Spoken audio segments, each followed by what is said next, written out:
오늘 우리에게 주시는 말씀 마가복음 1장 14절에서 15절 말씀.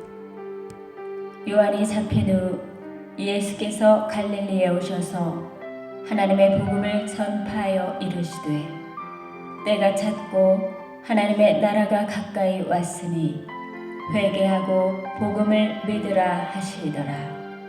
아멘.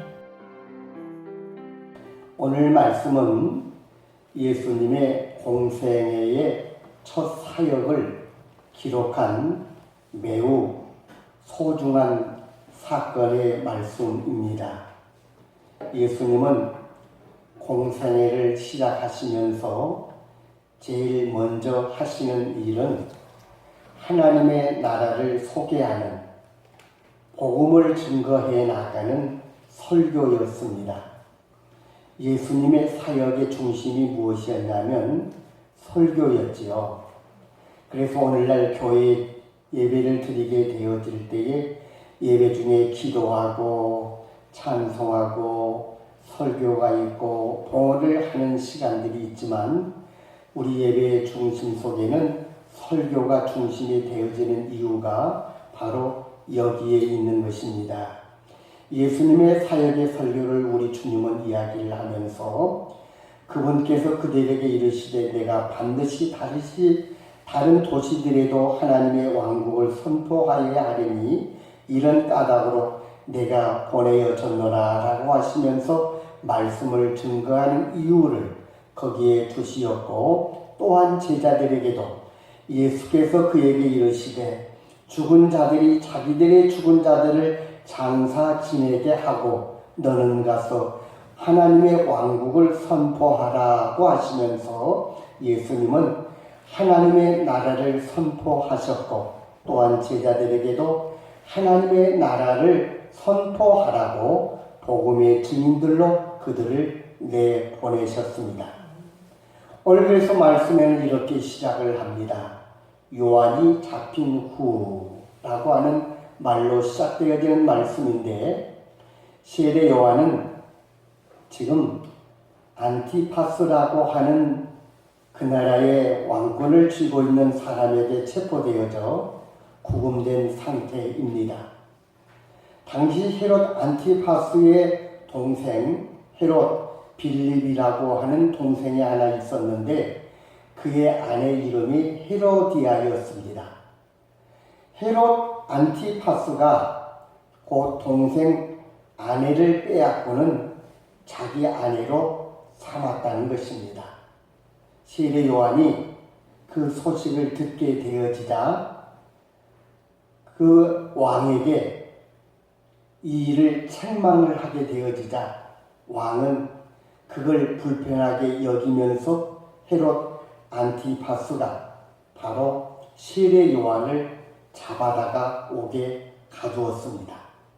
결국 세례 요한은 죽음을 당하게 되어졌고, 인간의 세상, 정치의 세상에서 흔히 일어나는 일이 진행되어지고 있었습니다.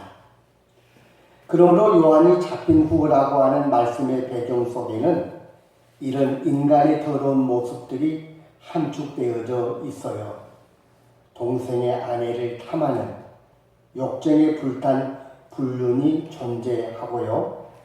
형제의 배신과 불화가 담겨져 있습니다. 또한 무엇이든지 할 수 있다라고 하는 권력의 남용과 양심의 소리, 백성의 소리를 듣지 않는 권력자의 모습이 표현되어지고 있습니다. 이것이 인간의 세상입니다.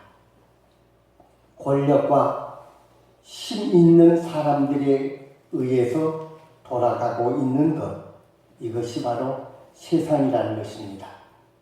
이를 두고 어떤 분들은 그런 게 세상이야, 억울하면 출세해, 이런 말을 하실지 모르겠습니다만, 세례 요한이 억울하게 투옥된 그 세상의 사건이 흘러가고 있을 때에 우리 주님께서 갈릴리로 오셔서 하나님의 복음을 전하기 시작하셨는데 그 첫 말씀이 이르시되 때가 찼고 하나님의 나라가 가까이 왔으니 회개하고 복음을 믿으라 하시더라.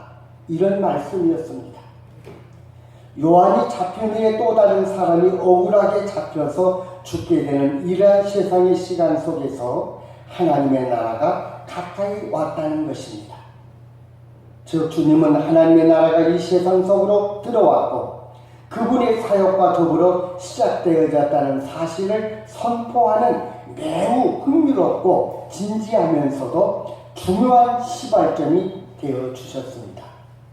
하나님께서는 다스리시는 나라가 헤롯이 다스리는 유대 땅으로 또 인간의 세상 안으로 요한을 잡아둔 역사의 시간 속으로 가까이 와서 이제 이 땅에 하나님의 새로운 나라가 시작되어져야 된다는 사실과 또한 하나님의 나라가 시작되어질 것과 그리고 그 하나님의 나라에서 이루어질 수 있는 일들이 바로 이러한 일들이라고 하는 사실을 말씀으로 선포해 주신 것입니다. 그렇다면 하나님의 나라는 어떤 나라이기에 우리 주님은 이 땅에 오셔서 맨 처음 선포하실 때에 이 말씀으로 시작을 하셨을까요? 하나님의 나라는 인간이 다스리는 나라가 아닌 하나님께서 다스리시는 나라입니다. 우리 인간은 나약한 현실을 바라보며 때로는 절망하고 때로는 두려움 속에 빠지고 그래서 그 일을 해결하기 위하여 무엇을 찾게 되어지고 어딘가를 가게 되어지고 어떤 방법을 이루어 나가는 슬픔의 과정입니다. 이놈의 가난을 어떻게 하면 벗어날 수 있을까? 왜 나에게 이런 질병이 찾아왔을까? 죽음을 어떻게 이길 수는 없을까? 이러한 두려워하며 공포 속에 살아가는 게 인간의 현실이기도 합니다. 결국 모든 인간은 죽음으로 들어설 수밖에 없습니다. 이것이 인간의 유한성입니다. 이러한 인간의 유한성이 극복되는 나라가 하나님의 나라라는 것입니다. 인간의 현실 자체가 새로워지는 하나님께서 주시는 나라인 것입니다. 그 나라는 어디 있을까요? 어디에 그 나라가 있기에 예수님은 바로 바리새인들에게 그 모든 사람들에게 이런 이야기를 했을까요? 주님께서 하나님의 나라가 어디 있느냐라고 물어보는 그들에게 이렇게 대답해 주십니다. 예수님께서 대답하여 이르시되 하나님의 나라는 볼 수 있게 임하는 것이 아니요 또 여기 있다 저기 있다고도 못하리니 하나님의 나라는 너희 안에 있느니라. 하나님의 나라는 성벽을 갖추었거나 눈으로 볼 수 있도록 위엄을 갖춘 나라가 아니라 우리 안에 침투하는 나라라고 이야기하십니다. 작은 씨가 자라나 큰 나무가 되어가듯이 우리 안에 들어와 자라나는 나라, 그 나라가 바로 하나님의 나라라고 가르쳐 주신 것입니다. 사랑하는 성도 여러분, 복음이 무엇입니까? 우리가 흔히 좋은 소식이라고 이야기합니다. 새로운 세상, 새로운 질서, 새로운 나라가 이 땅에 도래했다는 선포가 바로 복음입니다. 여러분에게 기쁨의 소식을 전하게 되어줄 터이니 그 나라는 하나님의 나라요 이 하나님의 나라가 여러분 안에 이루어지게 되어진다면 여러분은 기쁨으로 충만하여 이 땅의 모든 삶을 이겨낼 것입니다 라고 전해지는 말씀이 하늘의 복음이요 이 복음을 전하기 위하여 우리 주님께서는 이 땅에 오셨다는 것입니다. 하나님의 나라가 가까이 왔으니 우리는 불행한 현실을 듣고 일어나 그 나라에 올라타기만 하면 된다는 말씀이 복음이라는 것이에요. 참으로 즐거운 소식, 행복한 선언이 아닐 수 없습니다.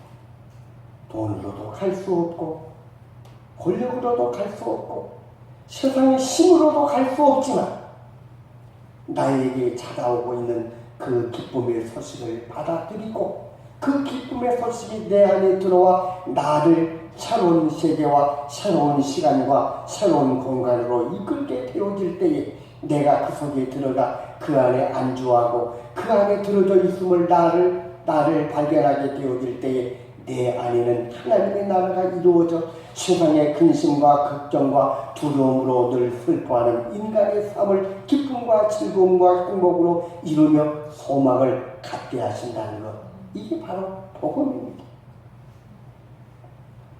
하나님의 나라는 우리의 눈으로 볼 수 있는 건 아닙니다. 그러나 하나님께서는 그분의 나라가 도래했다는 사실을 여러 가지 표징과 표적과 기사와 이적을 통하여 드러나게 하십니다. 예수님께서는 때가 찼고 하나님의 나라가 가까이 왔다는 사실을 선포하신 후에는 바로 가는 곳곳마다 이적을 베푸시고 그들에게 표정을 보이시고 그들에게 나타나는 여러 가지 상황적인 것을 볼 때에 하나님의 나라가 이루어지게 되어진다면 이런 역사가 너희 안에 이루어지게 되어질 것이라는 사실을 거듭하여 연속적으로 일으키십니다. 제자들을 끊임없이 불러 주시는 사건이 일어납니다.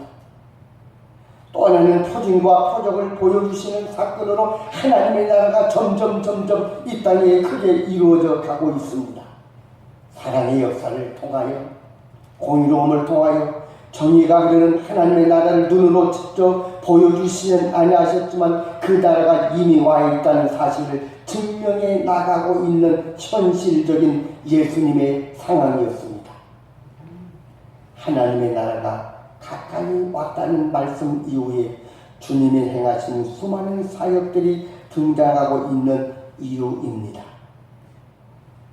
예수님께서 가버나움에서 더러운 귀신 들린 자들을 내어 쫓으셨고 열병에 걸린 시몬의 장모를 치유해 주셨으며 나병 환자들을 깨끗하게 해 주시기도 하였습니다.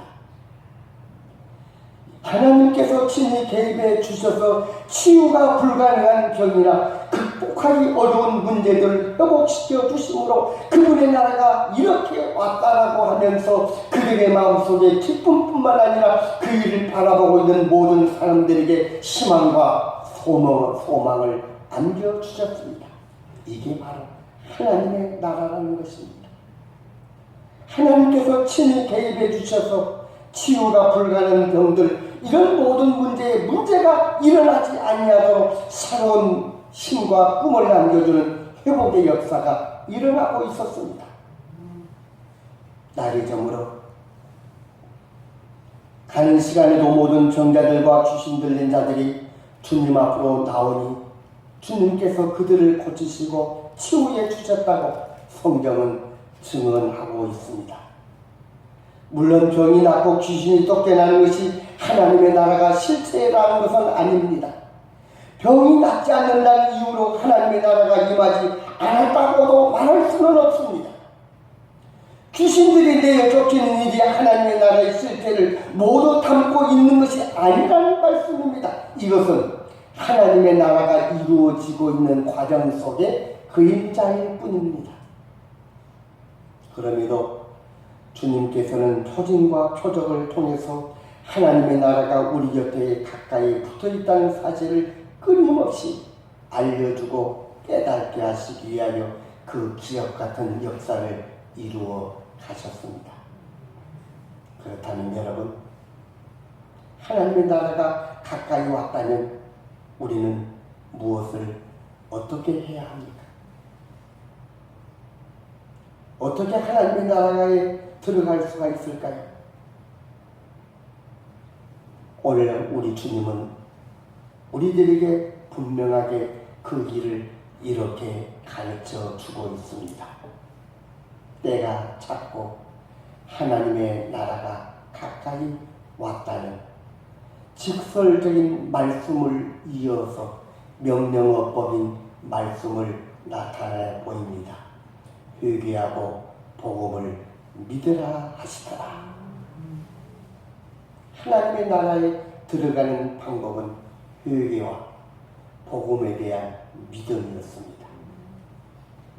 하나님의 나라에 들어갈 수 있는 것은 돈으로나 힘으로나 권력으로나 능력으로가 아니라 회개하고 복음에 대한 믿음을 가지면 그 믿음의 세계가 하나님의 나라에 들어가는 귀한 삶이라는 것입니다. 그 나라는 손해이나 지속적인 제사나 세상의 권력으로 들어갈 수 있는 나라는 아니라는 말씀입니다. 이 세상의 명예를 가지고도 들어갈 수가 없습니다. 하나님의 나라에 들어가기 위해서는 말씀 그대로 회개와 복음을 믿는 믿음을 통해서만이 가능합니다. 세상 사람들은 저 사람은 교회를 다니지 않아도, 저 사람은 예수를 믿지 않아도 천국에 갈 수 있다라고 말을 하는 사람들이 많이 있습니다. 그러나 하나님의 나라는 이것을 가지고 갈 수 있는 나라가 아닙니다. 이는 주님께서 직접 알려주신 방법이다. 초대교회로부터 지금까지 교회를 통해서 선포되어져 온 하늘의 비밀적인 이야기입니다. 하나님의 통치는 회개하며 복음을 받아들이는 자의 마음속에 창조되며 마침내 그들에게 하나님 나라의 모습을 드러나게 하여 주십니다. 그렇다면 회개란 무엇일까요? 여러분이 잘 알고 있듯이 회개는 방향의 전환을 의미합니다. 우리가 신학적인 깊은 의미를 생각해 보면 회개라고 하는 건 내가 지금까지 생각했던 방향, 내가 지금까지 가고 있던 방향, 내가 지금까지 살아왔던 그 행위의 방향에서 새로운 방향을 찾아 나아가는 것을 의미합니다. 지금까지 살아온 길에서부터 벗어나는 행위입니다. 과거에 익숙하게 살았던 삶의 방식에서 그걸 버리고 새로운 길을 택하여 그 길을 가는 것입니다. 이 땅에서 살면서 만족한다면 벗어날 수 없는 이유입니다. 이 땅에 죽음이 없고 부유하고 편안한 삶이 보장되어진다면 우리가 벗어날 이유가 없겠지요. 두려움이 사라지고 그토록 우리가 두려워하는 가난, 육신의 질병, 삶의 곤란한 다가오고 있는 죽음을 해결할 수만 있다면 우리는 이 땅에 영원토록 머물고 싶은 생각이 듭니다. 그러나 이 땅에서의 삶은 완전하지 않습니다. 두려움이 영원히 사라지지 않습니다. 우리의 불안함과 초조한 마음을 완전히 벗어나게 해주지 못합니다. 결국 우리는 그걸 생각하며 그 속에 머물다가 멸망이요 죽음을 맞이할 뿐입니다.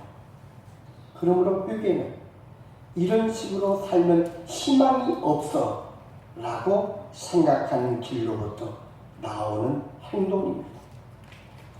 때로는 불행한 사람들, 병에 걸린 사람들, 악한 영에 시달리는 사람들, 세상의 경쟁에서 도태되어 비참하게 살아가는 사람들을 봅니다.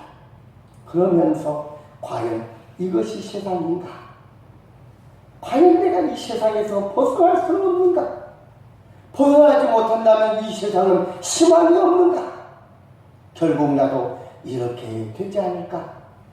걱정하기도 합니다. 이 걱정의 길로부터 나오는 게 회개라는 것입니다. 세상에 주는 화려합니다. 허구적인 희망으로부터 탈출하는 것이 회개입니다. 그리고 방향을 전환하고 나에게 들려오는 복음을 믿으며 그 복음의 뜻을 실현해 나가는 것, 이게 바로 회개의 참다운 길을 가고 있는 복 있는 자입니다. 그래서 이 복 있는 길을 가고 있는 자에게 다시 이어지기를 복음을 믿으라 이렇게 말합니다. 그러면 복음을 믿으라고 하는 말의 뜻은 어떤 뜻이겠을까요? 주님께서 우리에게 주시는 교훈의 말씀, 지혜의 말씀에 귀를 기울이며 그 그 말씀을 믿음으로 받아들이자는 의미입니다. 그거 철학적인 이야기야. 그게 학문적인 이야기야. 얼토당토도 않는 말이지. 어떻게 교회 다니는 사람들은 말도 아닌 말을 하고 그것을 믿을 수도 없는 일들을 믿게 되어지고 그것을 통하여서 그들은 왜 그렇게 꿈을 가지고 소망 속에 살아가고 그것을 가지고 그들은 그렇게 기뻐하고 즐거워하고 행복해하는지 몰라 하는 이 사실을 믿음의 사람들이 지켜나가고 있는 것이 바로 복음을 믿으라고 하는 믿음의 현실 속에서 살아가고 있는 사람들의 삶입니다. 주님께서 우리에게 보여주시고 가르쳐주시는 길을 따라 가기로 확신하는 삶을 말합니다. 주님께서 말씀하신 길을 따라 살아가게 되어질 때에 희망이 있고 그분이 보여주신 삶의 방식을 따라 살아간다면 영원한 생명에 이룰 수 있다는 믿음을 가지고 모험을 시작하는 것이 곧 복음을 믿는 자의 삶입니다. 우리는 아주 큰 도전을 하고 있습니다. 세상 사람들이 상상도 할 수 없는 일들을 우리는 마음으로 받아들이고 그 말씀을 믿고 그 말씀을 따라 방향을 전하고 우리는 그 길에서 새로운 삶을 시작하고 그 삶 속에 살아가면서 그 소망을 이루어나가며 큰 은혜의 삶을 누리고 있습니다. 이게 바로 복음적인 삶입니다. 믿음을 실천으로 이루어가고 있는 삶입니다. 수많은 주님의 말씀이 성경에 담겨져 있습니다. 그 말씀은 세상 원리와는 전혀 다른 원리를 끊임없이 이야기하고 있습니다. 그러나 그 말씀의 끝에는 분명하게 하나님이 우리에게 주시길 원하시는 하나님의 나라가 있음을 깨닫게 되어집니다. 너희 중에 누구든지 으뜸이 되고자 하는 자는 모든 사람의 종이 되어야 하리라. 인자가 온 것은 섬김을 받으려 함이 아니라 도리어 섬기려 하고 자기 목숨을 많은 사람의 대속물로 주려 함이니라. 복음을 믿는 자에게는 이렇게 말씀에 따라 삶을 이루어나가는 삶의 방식이 확신으로 전환되어져 우리 안에 하나님의 나라가 이루어짐을 보게 되어집니다. 가까이 와 있다는 하나님의 나라, 그 나라에서 작동한 원리를 받아들이고 이를 따라 살아가는 삶이 바로 복음을 믿는 믿음의 삶입니다. 이 내용은 예수 그리스도를 믿는다고 간단하게 표현할 수도 있습니다. 예수 그리스도께서 말씀하여 보여주신 모든 것에 참된 소망이 있음을 믿고 기쁨으로 모험을 떠나는 것이 복음의 믿음의 삶이라고 이야기합니다. 간단한 것 같습니다. 그런데 우리 주님은 그 간단한 말을 우리들에게 쉽게 이야기합니다. 주 예수를 믿어라. 그리하면 너와 내 집이 구원함을 얻으리라. 그 말씀이 우리 안에 들어와 우리 안에서 자리를 잡을 때에 우리 안에는 하나님의 나라가 이루어진 줄로 믿습니다. 그래서 그 하나님의 나라가 여기 있다 저기 있다 하는 것이 아니라 이 복음을 받아들이는 내 안에 있다는 것입니다. 그 안에 하나님의 나라가 이루어지는 그 안에는 누가 있습니까? 욕심 많은 내가 있습니까? 세상에 치우쳐 있는 내가 있습니까? 권력의 힘이 내 안에 있습니까? 세상의 물질이 내 안에 있습니까? 아닙니다. 하나님은 내 안에 있습니다. 주님께서 말씀하십니다. 새 계명을 너희에게 주오니 서로 사랑하라. 내가 너희를 사랑하는 것 같이 너희도 서로 사랑하라. 그러므로 회개하라. 그리고 복음을 믿으라는 요청은 우리를 향한 하나님의 간절한 부르심입니다. 사랑하는 성도 여러분, 주님께서는 이렇게 말씀하십니다.